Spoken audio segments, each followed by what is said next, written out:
बिस्मिल्लाहिर्रहमानिर्रहीम। अस्सलाम वालेकुम नाज़रीन, आप यूट्यूब चैनल देख रहे हैं। मैं इमरान खान हूँ। पाकिस्तान की सियासत में भी अजीबोगरीब लतीफ़े चल रहे हैं। मियाँ नवाज शरीफ को जिन लोगों ने निकाला, मियाँ साहब उन्हीं की गोद में बैठकर पूछ रहे हैं कि मुझे क्यों निकाला। और 9 साल से मियाँ साहब को आज तक पता ही नहीं चला कि उन्हें क्यों निकाला। देखें, मियाँ नवाज शरीफ साहब जिस तरीके से अपने पूरे टब्बर को लेकर मिलिट्री एस्टेब्लिशमेंट की गोद के अंदर जाकर बैठे हैं और जिस तरीके से उन्होंने यास्मीन राशिद की सीट छीनी, उनकी बेटी ने महर शराफत की सीट छीनी, उनका भाई, उनके रिश्तेदार सारे जाली नशस्तों के ऊपर आए और 17 सीटों से उन्हें सादा अक्सरियत तक पहुंचाया गया। फिर जिस तरह पाकिस्तान तहरीक इंसाफ की मखसूस नशस्तों के ऊपर माले गनीमत समझ के शब खून मारा गया, ये सारा कुछ करने में मियाँ नवाज शरीफ, आसिफ अली जरदारी दोनों पार्टनर हैं और ये पार्टनर इन क्राइम है। पाकिस्तानियों के साथ आज तक जो कुछ भी हुआ ये सारा इन्होंने तो किया। आप मुझे बताएं ना, कौन सा एक आईपीपी है जो इमरान खान साहब लाए और लाकर उन्होंने लगाया और उसमें कमीशन खाया हो और वो पैसा आज कौम को देना पड़ रहा हो? मुझे बताएं ना, कौन सा आईपीपी है जो इमरान खान तो डैम बना रहा था जिससे इंतहाई सस्ती बिजली बनती है। ये आईपीपी ज़्यादातर नवाज शरीफ लेकर आए, उसके बाद पीपल्स पार्टी लेकर आई, फिर परवेज़ मुशर्रफ लेकर आए।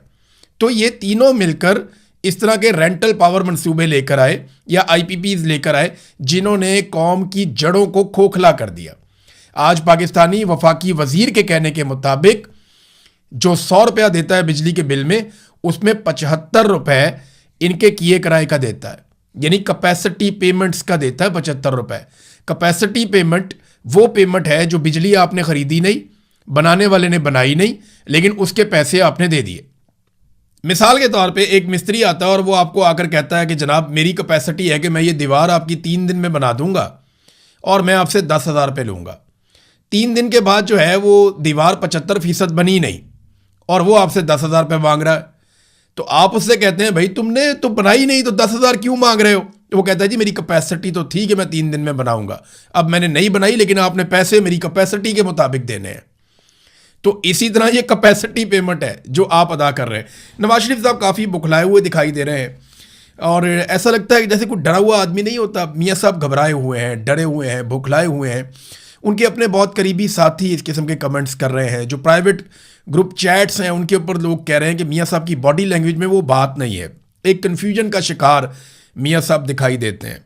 इनकी बॉडी लैंग्वेज, इनके अल्फाज का चुनाव उनका साथ नहीं दे रहा। चेहरे के तासुरात मियाँ साहब का साथ नहीं दे रहे। वो कहना कुछ और चाह रहे होते हैं, कह कुछ और रहे होते हैं। सच बोलना चाहते हैं, बोल नहीं पाते। शिकवा करना चाहते हैं, वो भी नहीं कर पाते। तो मियाँ साहब एक ऐसे सियासी मोड़ पे आकर खड़े हो गए जहाँ पे उन्हें फैसला करना पड़ेगा, या इक़्तिदार या इज़्ज़त और सियासत। अगर तो सियासत करनी है इज़्ज़त के साथ तो फिर इक़्तिदार को मियाँ साहब को लात मारनी पड़ेगी और पाकिस्तान की मिलिट्री एस्टेब्लिशमेंट के सामने अपना सीना करना पड़ेगा, जैसे इस वक्त इमरान खान साहब ने किया हुआ है। आज मियाँ साहब कहें जी कि हम पाकिस्तान को मिलिट्री एस्टेब्लिशमेंट की सियासत से पाक करते हैं और जरदारी साहब से इसके बारे में बात करें, तो मैं आपको गारंटी करता हूं कि इमरान खान फौज के साथ खड़ा नहीं होगा, क्योंकि इमरान खान ने माजी करीब में ये बात साबित भी की है। अब नूरा कुश्ती इस वक्त चल रही है गिलगित बल्तिस्तान में। एक कहता है जी 2000 मेगावाट बिजली बनाना हमारे बाएं हाथ का काम है, दूसरा कहता है जी अगर बाएं हाथ का काम है तो तूने बनाया क्यों नहीं? भाई सवाल ये पैदा होता है कि जो तुम लोगों ने मनसूबे लगाए, कौम उसका अभी तक खर्चा उठा रही है। जिस किस्म के आईपीपी या पावर प्लांट्स तुम लोगों ने लगा दिए पाकिस्तान में, कौम बिल दे देकर कौम की कमर टूट गई है। इजाफी बिजली पैदा कर दी है और वो भी लोगों को फराहम नहीं कर रहे, लोड शेडिंग हो रही है। ये जितनी तबाही आज तक हुई है ना पाकिस्तान में, उसके लिए ज़्यादातर जो माशी तबाही के लिए जिम्मेदार हैं वो ये दोनों पॉलिटिकल पार्टीज़ हैं और फिर एस्टेब्लिशमेंट है। इन्होंने मिलकर पाकिस्तान में सारी की सारी मुआशी तबाही की है। और नूरा कुश्ती का इनका मॉडल बहुत पुराना है। ये हमेशा से आपस में नूरा कुश्ती करते हैं, पहले एक आता है फिर दूसरा आता है और इसी तरह ये सिलसिला चलता रहता है। सियासी मैदान के जो असल खिलाड़ी है इमरान खान, उसको डाला हुआ इन्होंने काल कोठरी में और उसके हमायतियों पर पाबंदियां लगा के ये रेलू कट्टे जो हैं वो इस वक्त आपस में लड़ रहे हैं। ये सारे रेलू कट्टे हैं। इस वक्त इमरान खान का मुकाबला अवामी मैदान के अंदर ये नहीं कर सकते। अंपायर भी इन्होंने साथ मिलाया हुआ है। तो जब इमरान खान है ही नहीं तो फिर आप बड़ा जलसा करें, छोटा जलसा करें, इससे फ़र्क क्या पड़ता? या तो आप पाकिस्तान तहरीक इंसाफ को खुला मैदान देते, उन्हें मौका देते इलेक्शन लड़ने का, वो आते अपने इंतखाबी निशान के साथ, उनके लोग वहाँ पे कंपेन करते, वो आपके ऊपर तनकीद करते और आपको काउंटर करते, तो फिर तो होता मैदान के अंदर मुकाबला। आपने उन्हें कोई मौका ही नहीं दिया। इसके बावजूद मंजी ठुकी पड़ी है। इसके बावजूद एस्टेब्लिशमेंट और हुकूमत परेशान है कि हमने गिलगित बल्तिस्तान में हुकूमत बनानी कैसे है। कश्मीर से भी नादरीन खबरें कोई अच्छी नहीं आ रही, लेकिन एक चीज़ कश्मीर से मुझे पता चली है कि कश्मीर में जो एस्टेब्लिशमेंट के नुमाइंदे काम कर रहे हैं, उन्होंने जो मुज़ाकराती कमेटी की हुकूमती साइड है उनसे ये कहा कि आप 12 के बजाय 6 सीटें कर लें। यानी अगर आप हमें 6 सीटें कश्मीर के बाहर से दे दें तो बाकी हम कश्मीर के अंदर से मैनेज करके अपनी हुकूमत बनाने में कामयाब हो जाएंगे, वरना पाकिस्तान तहरीक इंसाफ का रास्ता रोकना मुमकिन नहीं है। यानी वो कह रहे हैं कि इतनी धांधली हम कर लेंगे, फार्म 47 इतने जारी कर लेंगे, दूर दराज के इलाके हैं, कुछ ऐसे हल्के हैं जहाँ पे हम इलेक्शन को मैनिपुलेट कर सकते हैं, लिहाजा हमें अब मौका दें, 6 सीटें कम से कम हमें चाहिए होंगी बाहर से। अब हुकूमत इस बात पर राज़ी होना शुरू हो गई है कि जनाब हम सीटों की तादाद कम कर देते हैं। ये वो महाजरीन की सीटें हैं जिनकी बुनियाद के ऊपर मिलिट्री एस्टेब्लिशमेंट कश्मीर के अंदर हमेशा से अपनी कठपुतली हुकूमत कायम करती आई है और इस मरतबा भी अपनी हुकूमत कायम करना चाहती है। तो ये 12 सीटें उनके लिए बहुत ज़रूरी है, क्योंकि कश्मीर में इतने बड़े पैमाने पर धांधली करना आसान या मुमकिन नहीं होगा। हाँ, अब ये कहा जा रहा है कि जनाब सीटें कम कर ले, हमें अगर 6 भी मिल जाए ना तो ओवरऑल भी 6 कम हो जाएंगी। यानी अगर आप इसको फ़र्ज़ करें 50 हैं तो आप 6 कम करेंगे तो ओवरऑल भी तो नंबर कम हो जाएगा ना। तो अगर आप 6 भी हमें दे दें तो बाकी हम मैनेज कर लेंगे कश्मीर में से। तो हुकूमत इस बात के ऊपर कुछ हद तक राज़ी हुई है, ये खबरें चली हैं सोर्सेज से। लेकिन देखें कर क्या रही है पाकिस्तान की एस्टेब्लिशमेंट। पाकिस्तान की एस्टेब्लिशमेंट इस वक्त गिलगित बल्तिस्तान और कश्मीर को फतह कर रही है, और जहाँ पे इन्हें फतह करना था वहाँ क्या हो रहा है ये देखें। भारत पाकिस्तान का पानी फतह कर रहा है।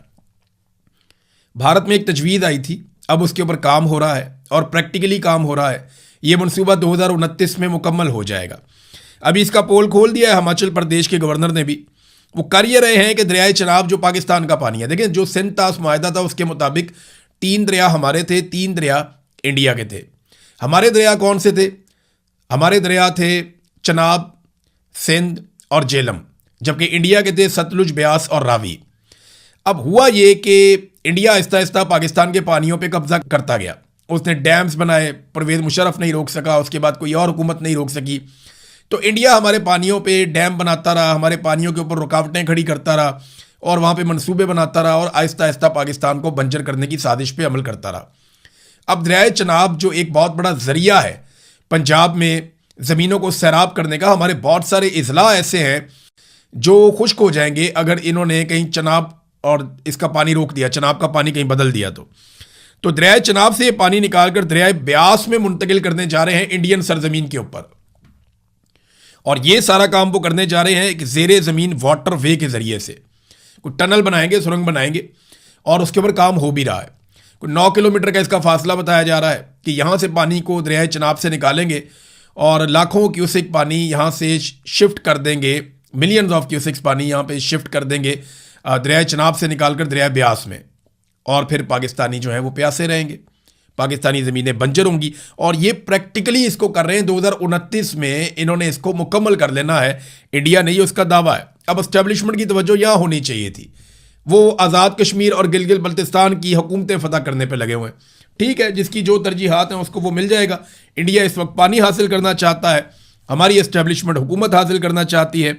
ये डिक्टेटर जब भी मुसल्लत होते हैं ना नाज़रीन, तो इनके साथ जो लोग टाउट्स बन जाते हैं या जो लोग इनके सहूलतकार बन जाते हैं या जो लोग इनको सपोर्ट फराहम करते हैं, पॉलिटिकल लोग, उन्हें हर चीज़ की माफ़ी होती है। मिसाल के तौर पे यहाँ पे जियो न्यूज़ जो इस वक्त हुकूमत का बहुत पसंदीदा न्यूज़ चैनल है, जियो ने खबर दी है और उन्होंने कहा जनाब कि हमने कोशिश की RTI के ज़रिए राइट टू इन्फॉर्मेशन, ये पाकिस्तान के अंदर भी एक कानून है, इंडिया में भी है, पूरी दुनिया में है कि आप लिख कर जवाब मांग सकते हैं। वो कहते हैं जी हम कोशिश करते हैं मरीम नवाज़ के बारे में जवाबात मांगने की कि कौन से ट्रिप पे कितने बंदे गए और किस खाते में गए, हमें तफसीलात दी जाए। तो हमें कहीं से पंजाब हुकूमत कोई तफसीलात देती नहीं है। यानी ये आइन को और कानून को नहीं मानते, ये बताते ही नहीं है। मरीम नवाज़ को 100 खून माफ़ हैं, बिलावल को और आसिफा को 100 खून माफ़ है, नवाज शरीफ यास्मीन राशिद की सीट पर चौड़े होकर बैठे हुए हैं, शहबाज शरीफ और उसके बच्चों को सब माफ़ है, फजलुर रहमान और उनकी फैमिली को सब माफ़ है, जमात इस्लामी की सत्ते खैरा है और MQM हमेशा हर डिक्टेटर के साथ मिल जाती है। जब भी कभी डिक्टेटरशिप का दौर आता है तो MQM हमेशा तरक्की करती है, आगे बढ़ती है। जब भी कभी जमहूरी अदवार आते हैं तो MQM स्क्वीज़ होती है, हमेशा सुकड़ जाती है। जब भी कभी जमहूरी अदवार आते हैं, जमहूरी अदवार में MQM के लिए जगह बहुत कम होती है हमेशा। इमरान खान साहब की बहनों को एक मरतबा फिर इमरान खान साहब से नहीं मिलने दिया गया, वो गए दोबारा से वहाँ पर वज़ीर आला खैबर पख्तूनख्वा भी गए। लेकिन मुलाकात नहीं हुई। अब तो ये एक तरह की हाजिरी बनती जा रही है। देखें, बहनें तो जाती हैं, उनका जाना बनता है। जिस दिन वो नहीं जाएंगी उस दिन कह दिया जाएगा जनाब कि हम तो आज मिलवाना चाह रहे थे, उसकी बहनें ही मिलने नहीं आई। और जब वो नहीं जाएंगी तो खबरें भी ये चलाई जाएंगी, इमरान खान को उसके ख़ानदान ने भी तनहा छोड़ दिया, आज उसके साथ कोई नहीं रहा, उसकी बहनें भी मिलने नहीं आई। मुझे पता है ना ये खबरें चलाई जाएंगी, तो बहनों को तो जाना ही है। सुहेल अफरीदी साहब भी वहाँ पे चले जाते हैं, वहाँ जाके बैठते हैं, तो ये हाजिरी लगाने वाला ही मामला है। देखिए, मुलाकात तब तक नहीं होनी या एस्टेब्लिशमेंट पे प्रेशर तब तक नहीं डलना जब तक कि आप लाखों नौजवानों को इकट्ठा नहीं करेंगे। सुहेल अफरीदी साहब के बारे में हर वीलॉग में मैं एक बात कहता हूँ, मेरा कोई उनसे कोई झगड़ा नहीं है, लेकिन देखिए उनके पास एक मौका था, उनके पास एक शानदार मौका था, एक लोगों के अंदर एनर्जी आई थी, लोगों ने तवक्को बांध ली थी उनसे, वो लाखों नौजवानों को इकट्ठा करके सबके मुंह बंद कर सकते थे और वो एस्टेब्लिशमेंट को उस जगह पे ला सकते थे जहां पे एस्टेब्लिशमेंट उनके साथ खुद बैठकर बात करने पर और उनको इंसाफ देने पर राजी हो जाती कि ठीक है जी, हम बीच में से निकलते हैं। ये वो कर सकते थे, लेकिन वो इस रास्ते पे चले नहीं, बदकिस्मती से, और उन्होंने एक कदम भी नहीं बढ़ाया जो इमरान खान साहब ने स्ट्रीट मूवमेंट का कहा था, उस तरफ वो नहीं बढ़े। बहरहाल सुहेल अफरीदी ने एक स्टेटमेंट दिया, बजट के हवाले से उन्होंने धरने की धमकी दे दी है कि जनाब हम धरना देंगे। देखिए, अभी वो वजीर आला हैं खैबर पख्तूनख्वा के, अगर पार्लियामेंटेरियन जाके कौमी असम्बली के बाहर धरना भी दे देंगे तो क्या बजट रोक लेंगे? ये बजट तो पास हो जाएगा, आराम से पास हो जाएगा। पीपल्स पार्टी और PMLN ने बजट पास करना है, उन्होंने ताखीर क्यों की है? अभी बजट की डेट आगे लेकर चले गए। ताखीर इसलिए की है कि सारे के सारे फंसे हुए हैं गिलगित बल्तिस्तान के इलेक्शन में।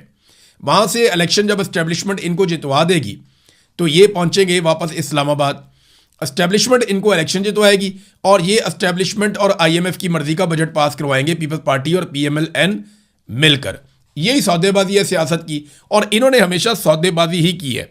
बजट के ताखीर होने की एक वजह और भी बताई जा रही है, वो ये है कि हुकूमत कुछ और कानून साजी भी करना चाहती है, जिसके बाद IMF के साथ मिलकर ये हुकूमत अवाम का खून ज़्यादा बेहतर अंदाज में और ज़्यादा आसानी से नचोड़ सकेगी।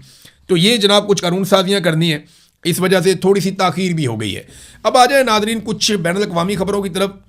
तो यहाँ पे एक खबर फिर से हलचल मच गई है, क्योंकि ईरान ने मिसाइल और ड्रोन दाग दिए हैं 3 मुल्कों पर।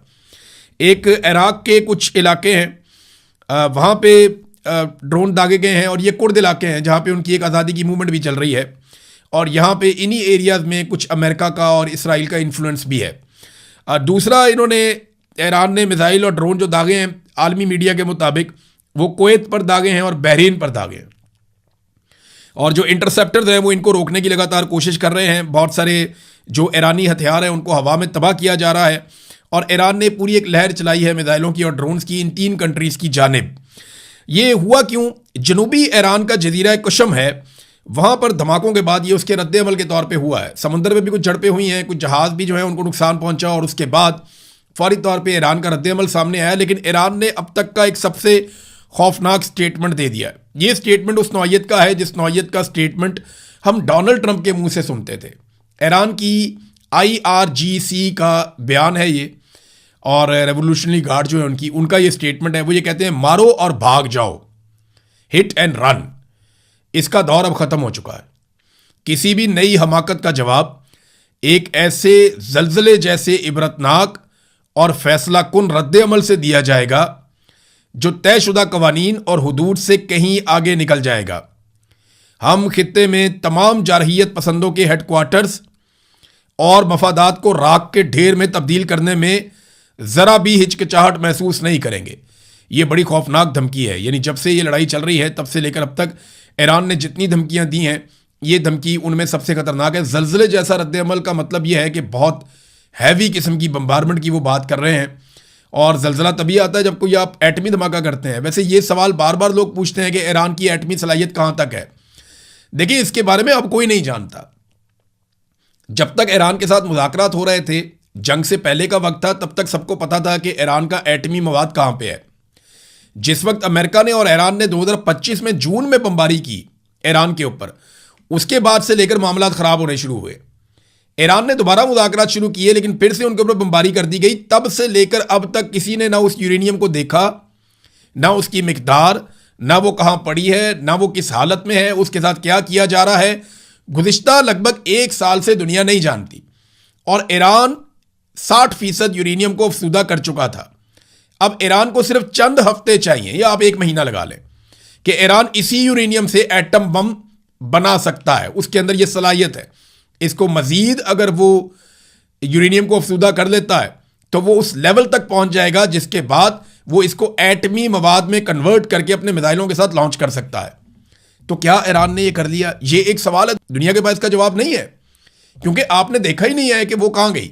जो आलमी निगरानी का इदारा है IAEA, वो लोग तो बाखबर ही नहीं है, उनको पता ही नहीं है कि ये कहां गई है ईरान की यूरेनियम और किस जगह पड़ी हुई है और उसके साथ अब क्या हो रहा है और वो किस हालत में है। ये अमेरिकन ने और अमेरिकी तजियाकारों ने, दिफाई तजियाकारों ने इस बात के बारे में बात भी की थी और उन्होंने कहा था कि हम अब नहीं जानते, हम एक अंधेरे में हैं इस यूरेनियम के हवाले से। तो ईरान का ये स्टेटमेंट जो है ये इतना सादा नहीं है। मार्को रूबियो ने इस जंग के बाद पहली मरतबा अमेरिकी सेनेट के सामने स्टेटमेंट दिया।